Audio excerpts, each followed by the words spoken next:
Balik lagi ke Era Channel. Kali ini momen yang spesial karena per hari ini tanggal 27 Juni 2026 RA Channel akhirnya menembus batasan monetisasi. So, gua mau say thank you buat istri gua dan keluarga gua, buat teman-teman gua, buat para narasumber yang udah gua review, gua tampilin di video-video gua, dan pastinya buat lo semua penonton setia di RA Channel. Oke, kali ini gue akan kasih video perjalanan singkat ya, RA Channel. Perjalanan nggak singkat, videonya aja yang singkat. Dari mulai gue mulai syuting, mulai upload, passion gue di dunia videografi, sampai akhirnya bisa menjadi seperti RA Channel yang kalian kenal sekarang dan sudah monetisasi. Oke, kita mulai. Stay tuned, keep watching. Let's go.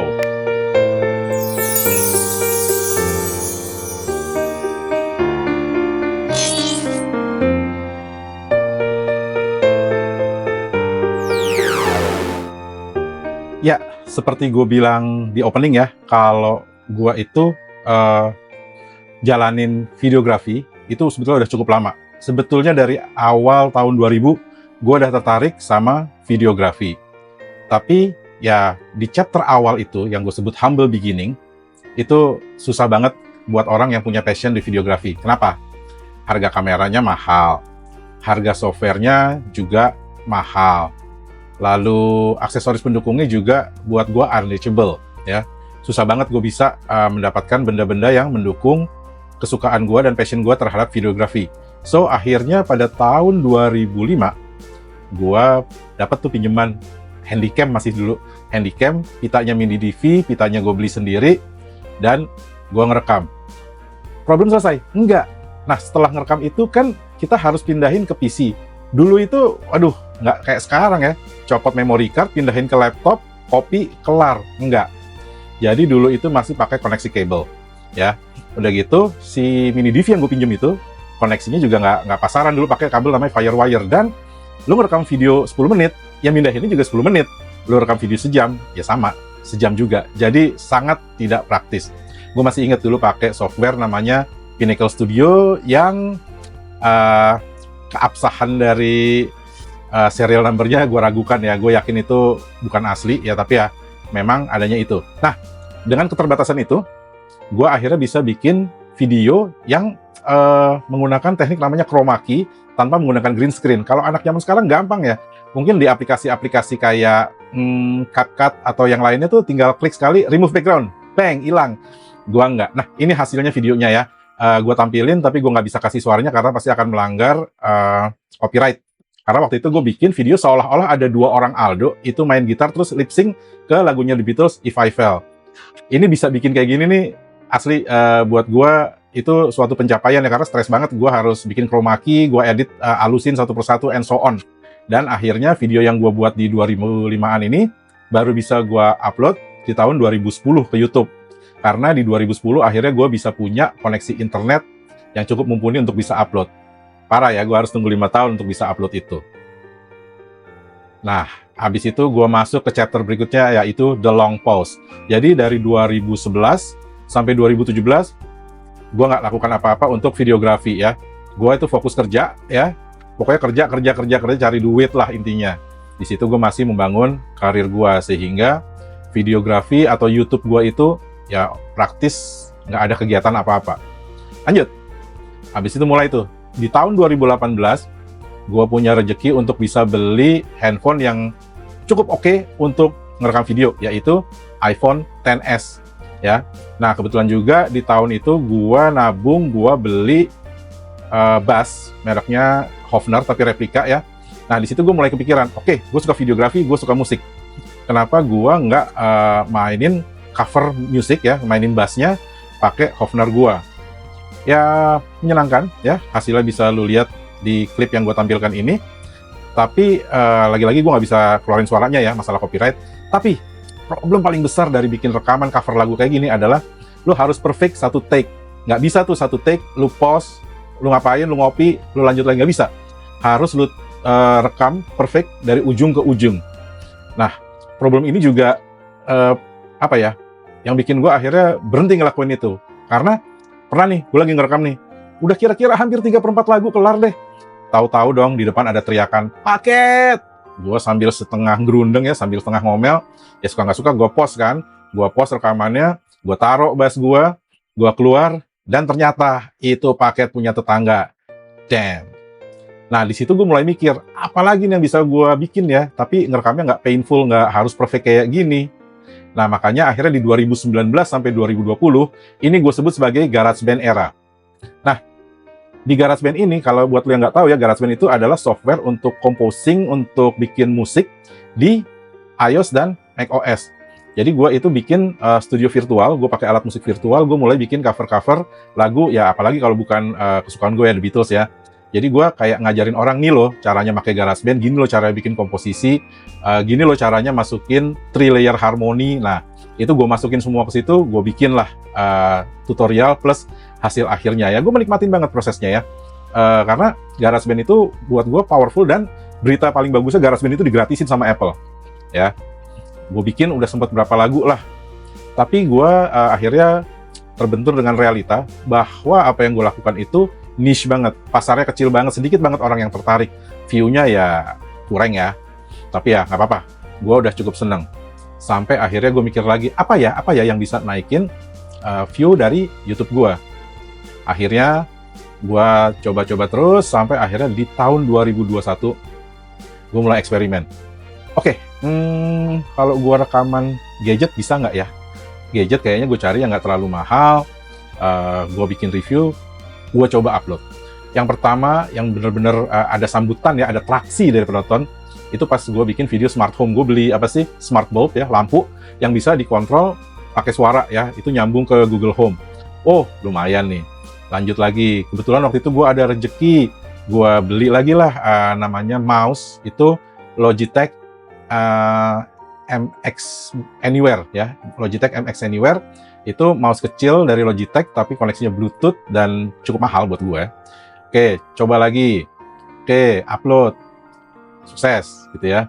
Nah, terus gue mulai mikir, oke, kalau gadget mungkin itu ya udah, ketika gadget itu, namanya gadget kan cepet banget ya zaman sekarang ya, obsolete ya, udah ketinggalan zaman. Nah, gue mikir, konten apa ya yang kira-kira kalau gue upload sekali, itu masih tetap relevan ditonton bertahun-tahun. Oh, oke, gue coba lagi bikin tutorial. Kali ini gue bikin tutorial Cognito Forms berseri tuh, dengan harapan orang akan nonton episode per episode gitu ya, dan mungkin buat yang udah nonton tapi kurang ngerti akan nonton lagi. Gue bikin sampai 7 episode tapi masih kurang. Dan lagi-lagi Cognito Forms itu niche banget ya. Gue melakukan kesalahan yang sama dengan melakukan sesuatu yang niche, walaupun gue emang ngerti banget cara menggunakan Cognito Forms. Gue kayak GarageBand juga, gue ngerti banget cara bikin musik pakai GarageBand. Tapi ya balik lagi, respon dari penonton itu nggak akan bohong. Kalau emang bagus, emang diperlukan, pasti orang akan lihat terus. Oke, cari lagi ide. Kali ini properti. Kebetulan gue punya temen yang bergerak di bidang properti. Gue mulai bikin video untuk pemasaran rumah, baik rumah bekas yang dijual atau rumah yang di tempat temen gue itu, rumah baru gitu ya. Properti sebetulnya masih oke, tapi soul gue nggak di situ ya. Soul gue tuh sebetulnya di gadget sama di otomotif. Cuman saat itu mau mikirin otomotif, gue dapat bahan reviewnya dari mana? Susah banget gitu ya. Gue kalaupun ada ya paling 1-2. Tapi nggak apa. Gue coba terus, dan gue coba juga apalagi hobi gue. Oh, gaming. Nah, yang gaming ini sebetulnya agak ironis sih. Akhirnya gue bikin video gaming. Tidak ada kesulitan yang berarti kayak waktu gue ngerekam lagu gitu ya, yang harus perfect, enggak. Di gaming problemnya satu, problemnya adalah diri gue sendiri. Jadi gue beli game baru, gue rekam untuk konten, tapi instead of ngerekam untuk konten, akhirnya gue mainin sendiri keasikan sampai gamenya kelar. Dan setelah gamenya kelar, iya ya, bukannya gue tadi mau bikin konten ya? No, gaming nggak bisa. Jadi gue coba terus ya, mulai dari smart bulb, terus isi mouse gitu ya, sampai gaming. Itu oke lah, gue mulai nemuin lah form gue itu sebetulnya lebih cocok untuk fokus di gadget saat itu. Lalu turning point-nya masih di 2021, akhirnya gue ketemu sama temen gue, dia mau jual mobilnya. Itu mobilnya kebetulan juga mobil ikonik, Land Cruiser FJ40.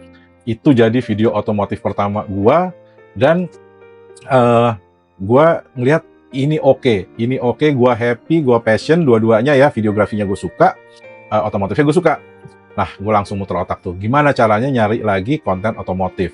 Nah, sambil nyari konten otomotif, gue itu sebetulnya sering banget liburan ke Bali, karena istri gue ada turunan Bali ya, jadi kalau lu mikir, oh si Aldo ke Bali, hura-hura, enggak, gue ke Bali nganterin istri gue pulang kampung sebetulnya. Nah, kita tuh sering ya plesir, kita nginep di hotel atau kita kemana. Gue mikir, kalau sesering ini, sekalian aja jadi konten deh. Oke, dan mulailah konten travel sama kuliner gue itu. Yang pertama itu waktu kita nginep di Sangto Suits, itu di sebelahnya Bali Zoo. Ya, nah terus habis itu untuk kuliner pertama, itu gue syuting konten video makan di Pasar Ikan Kedonganan. Nah, udah deh, dari situ jadilah formula yang sekarang. Ya, gadget, otomotif, travel, sama kuliner gitu. Nah, sekarang kita beralih ke tahun 2024 sampai 2025. Ini juga momen penting. Di 2024, gue tuh syuting Kijang LGX, punyanya Mas Anto. Nah, kebetulan Mas Anto itu kenal sama Dani. Dani itu temen gue waktu kerja di sebuah perusahaan yang sama di 2009. Nah, si Anto bilang tuh, Dok, si Dani mau ikut tuh, mau lihat lah syutingnya kayak gimana. Ya udah, kita syuting. Nah, after syuting, si Dani bilang, iya nih gue sebetulnya tertarik juga nih kalau bikin konten. Gimana kalau kita gabung? Kalau gue gabung sama lo? Ya gue jujur-jujuran ke Dani. Dan ini channel subscribernya baru sekian, belum monetize. Apa untungnya buat lo? Nggak apa-apa. Kita yang penting bikin dulu, kita bagusin dulu. Kalau udah untung ya baru kita atur, kita ngomongin deh gimana pembagiannya. Yakin lo Dan? Yakin, gue mau kok. Dan ya udah, dari tahun 2024 itu Dani gabung sama gue. Cuman videonya Mas Anto yang Kijang LGX hitam itu baru bisa gue publish di 2025 karena keterbatasan alat. Waktu itu sebelumnya gue sempat pakai Lenovo Legion, cuman akhirnya terpaksa gue jual. Dan waktu itu gue mau coba edit pakai laptop kantor, itu kurang mumpuni. Jadi gue agak males-malesan tuh yang si Kijang LGX. Sampai akhirnya di bulan Mei 2025 gue punya cukup duit untuk mulai nyicil MacBook Pro. Nah, rilisnya baru 2025, jadi lumayan lama nunggunya. Oke, lanjut ke 2025. Gua telepon-teleponan, WA-an sih sebetulnya, WA-an sama temen gua yang dulu juga sekantor sama Dani, namanya Burhan. Nah, waktu itu gua dikasih kesempatan sama Burhan untuk nge-review mobil tuanya tuh, Ford Escape, ya. Bukan untuk dijual, tapi emang dia mengizinkan gua review gitu loh. Kalau yang Land Cruiser tadi kan emang mau dijual, jadi ya udah, gua review sekalian gua iklanin. Nah, kalau yang Burhan ini enggak, dia emang seneng aja gitu kan. Udah selesai syuting, ngobrol lah, gue cerita ke Burhan, iya Bur, sekarang gue sama si Dani, ini masih inget kan lu sama Dani? Iya inget lah, bla bla bla bla bla bla. Tahu-tahu si Burhan bilang, gue join juga dong. Waduh, ya gue ceritain lagi lah. Sama kayak waktu gue ngomong ke Dani, Bur, ini belum ada hasilnya, belum ada duitnya bro, lu yakin mau ikut? Yakin. Ya udah, jadilah tim RA Channel itu kami bertiga, gue, Burhan, sama Dani. Lalu kita mulai terus makin intens ya. Jadi Burhan sama Dani juga gue lihat itu emang passionnya juga sama. Nah, di bulan Agustus 2025, Dani bikin video perdananya tuh. Waktu itu membahas Sony ULT-1 ya, speaker Bluetooth. Habis itu gue sama Dani sempet syuting Hyundai Stargazer. Nah, lalu untuk Burhan, video pertamanya itu di November 2025, ngebahas Soundcore R50i. Nah, udah tuh, lalu lanjut lagi yang kita syuting Cherry di bulan November 2025, itu kita syuting bertiga. Jadi kita syuting tuh nggak selalu harus bertiga sih sebenarnya. Kadang-kadang Burhan sendiri, Dani sendiri, gue sendiri, tapi kadang-kadang juga bertiga.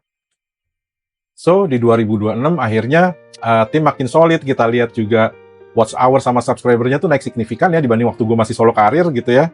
Dan kita emang niat genjot terus sampai menuju monetisasi. Dan akhirnya momen itu sekarang tercapai. Nah, jadi buat mungkin ya, buat kalian yang lagi bergerak ke arah situ, gue bukan mau menggurui, tapi yang pasti satu sih, jangan nyerah ya, jangan nyerah. Yang kedua, konsisten. Konsistensi adalah kunci.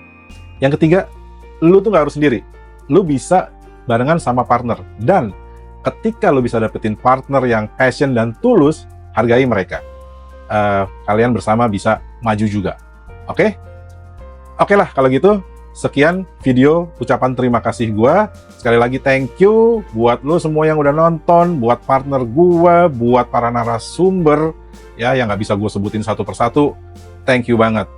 Buat yang belum subscribe, subscribe ya. Karena target gua berikutnya adalah 2000 subscriber sebelum akhir tahun 2026.